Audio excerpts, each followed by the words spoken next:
आणि या क्षणाची एक मोठी बातमी हाती येते ती म्हणजे विधानसभेचे उमेदवार जाहीर करण्यात राज ठाकरे यांनी आघाडी घेतल्याचं दिसतंय। मनसेनं विधानसभेचे 2 उमेदवार जाहीर केलेत। राज ठाकरे यांच्या सोलापूर दौऱ्यात शिवडी आणि पंढरपूर या विधानसभेसाठीच्या उमेदवारांची घोषणा राज ठाकरे यांनी केली आहे।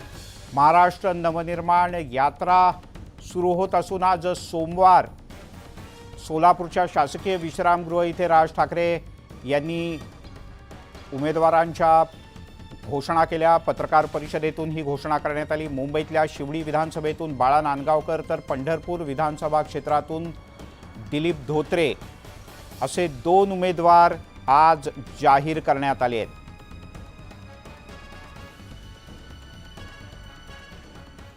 वैभव सोनवणे आपले प्रतिनिधी आपल्यासोबत आहेत। वैभव, मनसेनं 2 उमेदवार जाहीर केले विधानसभेतले।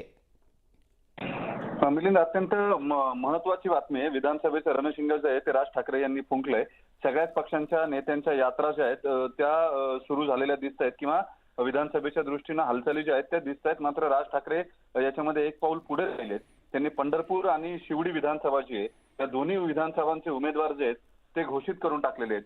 राज ठाकरे महायुतीमध्ये राहणार की नाही राहणार, विधानसभा वेगळी लढवणार याबाबतची कुठली अधिकृत घोषणा जी आहे ती दोन्ही बाजूंनी झालेली नव्हती। भाजपने किंवा मनसे सुद्धा नाही। लोकसभेला एकत्र असलेल्या या पक्षांनी विधानसभेसाठी मात्र वेगळी मोर्चे बांधणी सुरू केल्याचं दिसतंय आणि त्याच्यामुळेच 2 विधानसभांमध्ये राज ठाकरे सोलापूरच्या दौऱ्यावरती आहेत। या दौऱ्यात त्यांनी ही घोषणा केली आज सोलापूरच्या रेस्ट हाऊसला। पंढरपूरमधून दिलीप धोत्रे जे ग्रामीण भागातला महाराष्ट्र नवनिर्माण सेनेचा आवाज समजले जातात त्यांना उमेदवारी दिली आहे। तर शिवडीतून राज ठाकरेंचे अत्यंत विश्वासू आणि निकटवर्तीय बाळा नांदगावकर यांना उमेदवारी जी आहे ती राज ठाकरे यांनी घोषित केली आहे। मिलिंद, वैभव, तुर्तास धन्यवाद या माहितीबद्दल। त्यामुळे राज ठाकरे यांनी विधानसभेचे 2 उमेदवार जाहीर केले। शिवडीतून बाळा नांदगावकर यांची उमेदवारी जाहीर करण्यात आली आहे, तर त्यापाठोपाठ सोलापूरमधून पण उमेदवार जाहीर केलाय मनसेनं आणि अशा प्रकारे आगामी विधानसभा निवडणुकांच्या करता महाराष्ट्र नवनिर्माण सेनेनं आघाडी घेतली आहे। पंढरपूरमधून दिलीप धोत्रे आणि मुंबईच्या शिवडीमधून बाळा नांदगावकर असे 2 उमेदवार मनसेनं जाहीर केले आहेत। दिलीप धोत्रे आपल्यासोबत जोडले गेलेत, मनसेनं जाहीर केलेले पंढरपूरचे उमेदवार। दिलीपजी, स्वागत आहे आपलं, अभिनंदन। काय विशेष तयारी करणार, कसं वाटलं जेव्हा तुमच्या नावाची घोषणा झाली? तुम्ही पहिले उमेदवार आहात ज्यांची विधानसभेकरता औपचारिक घोषणा झाली आहे। गेल्या 10 वर्ष झालं मी पंढरपूर मंगळवेढा मतदारसंघात काम करतोय। हे पंढरपूर मंगळवेढा मतदारसंघातील प्रत्येक जनतेला माहित आहे। प्रत्येक जनतेच्या अडीअडचणीसाठी कायम धावणारा माणूस म्हणून दिलीप धोत्रे आहे। प्रत्येकाला मदत करणारा, कुठलीही अडचण असू द्या तिथं मी मदतीला जातोय। सगळ्या मतदारसंघातल्या लोकांना आज प्रत्येकाला मी असा माणूस आहे। निश्चितपणे या ठिकाणी मान्य राजसाहेब मतदार प्रचंड मोठ्या प्रमाणात आहे आणि या ठिकाणी मनसेच्या माध्यमातून आम्ही केलेली कामं हे जनतेसमोर आहेत। त्यामुळे निश्चितपणे येणाऱ्या निवडणुकीमध्ये पंढरपूर मंगळवेढा मतदारसंघातून महाराष्ट्र नवनिर्माण सेनेचा विजय होणार आहे याची मला खात्री आहे। बर, काय मुख्य लक्ष असणार आहे तुमचं? तुमच्या दृष्टीने निवडणुकीतला महत्त्वाचा मुद्दा काय असेल? या ठिकाणी सगळ्यात महत्त्वाचा मुद्दा बेरोजगारी आहे। या ठिकाणी आमच्याकडे एज्युकेशनल हब आहे, परंतु आमच्याकडे शिक्षण घ्यायचं आणि इथं या ठिकाणी MIDC आणि इतर नोकरीची साधनं नसल्यामुळे सगळ्यांनी पुणे मुंबईला जायचं अशा पद्धतीनं हे आहे। त्यामुळे निश्चितपणे येणाऱ्या काळामध्ये अतिशय चांगल्या प्रकारे या ठिकाणी सगळी जनता मान्य राजसाहेब ठाकरेंच्या पाठीशी खंबीरपणे उभे राहील याची मला खात्री आहे। धन्यवाद, तुम्ही न्यूज 18 लोकमतशी बोललात त्याबद्दल। दिलीप धोत्रे महाराष्ट्र नवनिर्माण सेनेचे उमेदवार ज्यांना सोलापूरमधून राज ठाकरे यांनी विधानसभेच्या करता उमेदवारी जाहीर केली आहे। दिलीप धोत्रे हे पहिले उमेदवार ठरलेत राज्यातले ज्यांचं औपचारिकपणे नाव विधानसभेसाठी जाहीर करण्यात आलं आहे, तर त्यापाठोपाठ मुंबईतल्या शिवडीमधून बाळा नांदगावकर यांचं नाव जाहीर करण्यात आलं आहे। या क्षणाची सगळ्यात मोठी आणि महत्त्वाची बातमी, कालपासून राज ठाकरे हे सोलापूरच्या दौऱ्यावर आहेत।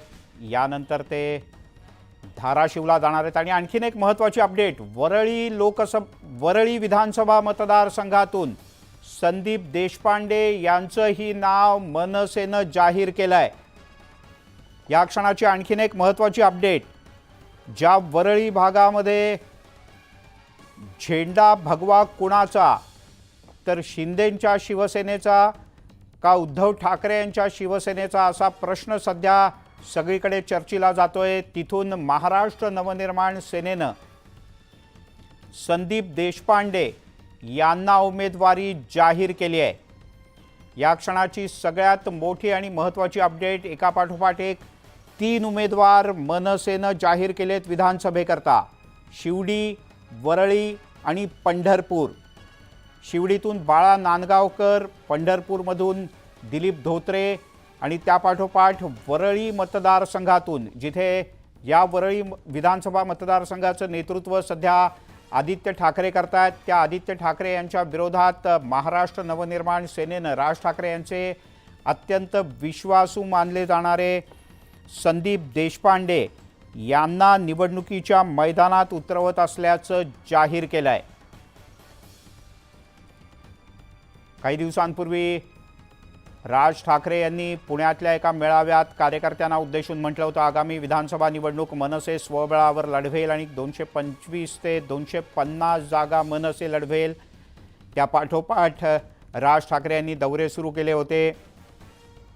पुण्याच्या दौऱ्यात त्यांनी कार्यकर्त्यांशी संवाद साधला आणि पूरपीडित लोकांची भेट घेतली।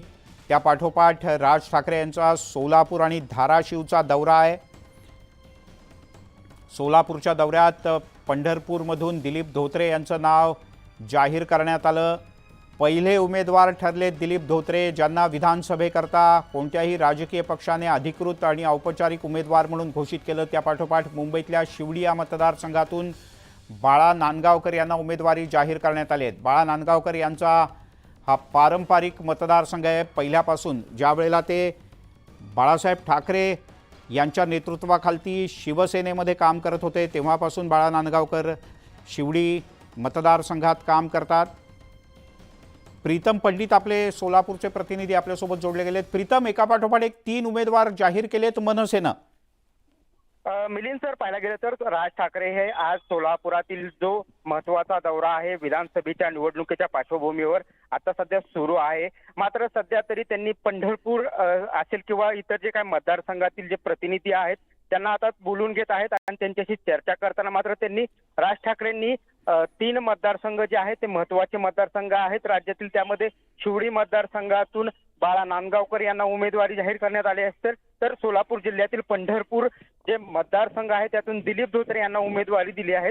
तर आणखीन एक नाव आता पुढे येताना दिसत आहे, जे ठाकरे गटाचे जे युवा नेते आहेत आदित्य ठाकरे यांच्या विरोधात आता वरळीतून जे देशपांडे आहेत त्यांना उमेदवारी देण्यात आलेली आहे। त्यामुळे कुठेतरी आता राज ठाकरे यांच्याकडून ज्या प्रकारे विधानसभेची तयारी केली जात आहे त्याचप्रमाणे आता एक एक प्रकारे जे आपले पत्ते आहेत ते उघडताना दिसत आहे। त्यामुळे कुठेतरी राज्यातील ज्या विधानसभा निवडणुका आहेत त्या राज ठाकरे यांनी मनावर घेतलेल्या आहेत। त्यामुळे आज सोलापुरातील दौऱ्याला सुरुवात केलेली आहे आणि जवळजवळ 8 दिवस हा दौरा असणार आहे। त्यामुळे आता अशा प्रकारच्या जर घडामोडी होत असतील तर त्यामुळे राज ठाकरे यांच्या ज्या महत्वाच्या विधानसभा निवडणुका आहेत त्यावर आता फोकस करण्यासाठी आता राज ठाकरेंनी सुरुवात केली आहे असंच म्हणावं लागेल। प्रीतम, तुर्तास धन्यवाद या सगळ्या माहितीबद्दल।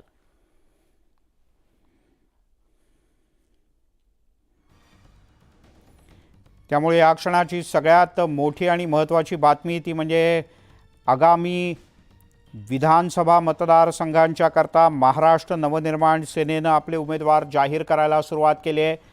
वरळी विधानसभा मतदारसंघातून संदीप देशपांडे आणि मुंबईतल्या शिवडी मतदारसंघातून बाळा नांदगावकर हे मुंबईतले 2 उमेदवार मनसेनं आज काही वेळापूर्वी जाहीर केले आहेत। तर राज ठाकरे सध्या सोलापूरच्या दौऱ्यावर आहेत आणि पंढरपूरमधून दिलीप धोत्रे यांना उमेदवारी जाहीर करण्यात आली आहे।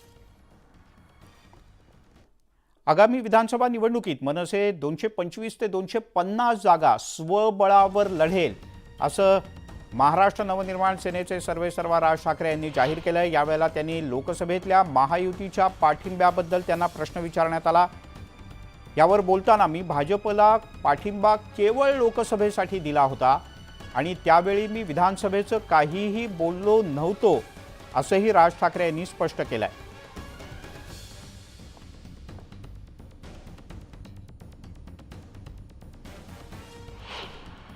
विधानसभेच्या निवडणुका आणि या निवडणुकांच्या दृष्टिकोनातून हा माझा महाराष्ट्र दौरा सुरू झालेला आहे.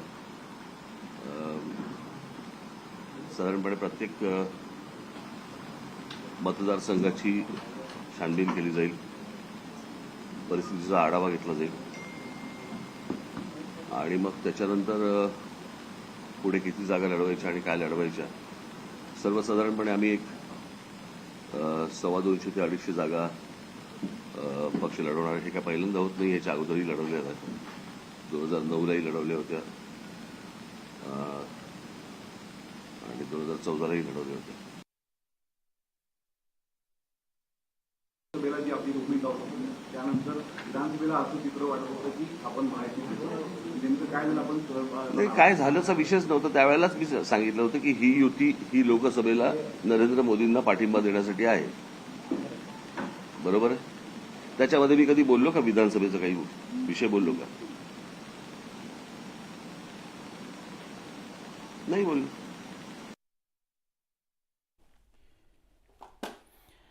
सोलापूरच्या दौऱ्यावर असलेल्या राज ठाकरे यांनी राज्यातल्या जातीपातीच्या राजकारणावर सुद्धा भाष्य केलं. महाराष्ट्रामध्ये आरक्षणाची खरं तर गरजच नाही अशी प्रतिक्रिया त्यांनी दिली. यावेळी बोलताना राज ठाकरे यांनी शरद पवार यांनाही जोरदार टोला लगावला. महाराष्ट्रातल्या मुलांना शिक्षण आणि नोकरी मिळाली पाहिजे, यात जात येते कुठे? महाराष्ट्रात सर्वाधिक नोकऱ्या निर्माण होतात, मात्र सध्या माथी भडकवण्याचं राजकारण सुरू आहे असंही ते म्हणाले. शरद पवार यांनी या राजकारणाला हातभार लावू नये असंही त्यांनी खडसावलं. त्या महाराष्ट्रामध्ये सगळ्या गोष्टी इतक्या मुबलक प्रमाणामध्ये आहेत की या महाराष्ट्रामध्ये आरक्षणाची गरजच नाही. कळलं का? म्हणजे जर व्यवस्थित पैशाचं नियोजन केलं, आज तुम्ही मला सांगा, या सगळ्या आपल्या मुंबई असेल, ठाणा असेल, या का होतात?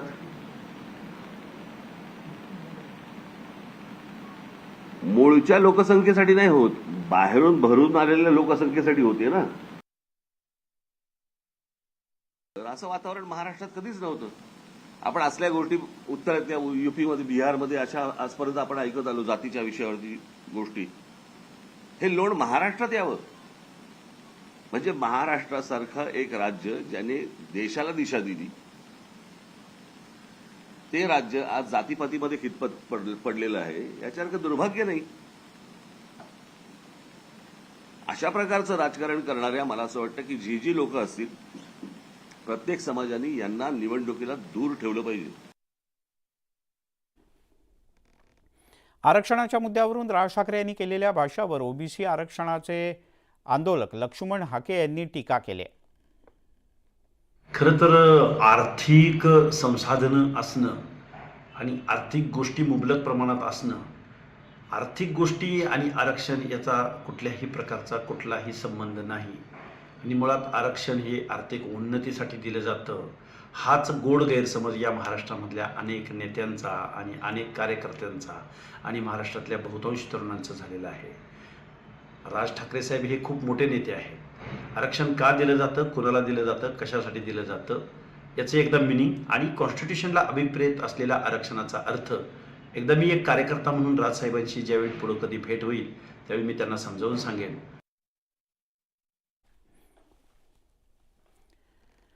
तिकडे शासनाचा निधी परप्रांतीयांच्यावर खर्च होतोय असा थेट आरोप केलाय राज ठाकरे यांनी. त्यावर वंचित बहुजन आघाडीचे अध्यक्ष प्रकाश आंबेडकर यांनी अशा लोकांवर टाळा लागला पाहिजे अशी मागणी केली. समाज दुभंगेल अशी वक्तव्य करणाऱ्यांवर UAPA आणि राष्ट्रीय सुरक्षा कायदा लावला पाहिजे असं प्रकाश आंबेडकर यांनी म्हटलंय.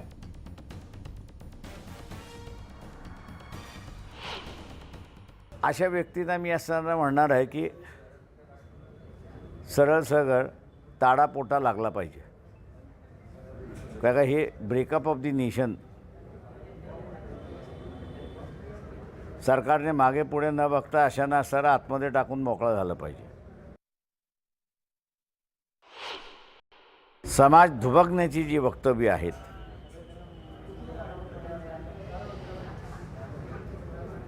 समाज दुभकला की देश दुभकतो. त्याच्यामुळे UAPAचा कायदा जो आहे आणि नॅशनल सिक्युरिटी ॲक्ट तो यांना लागला पाहिजे.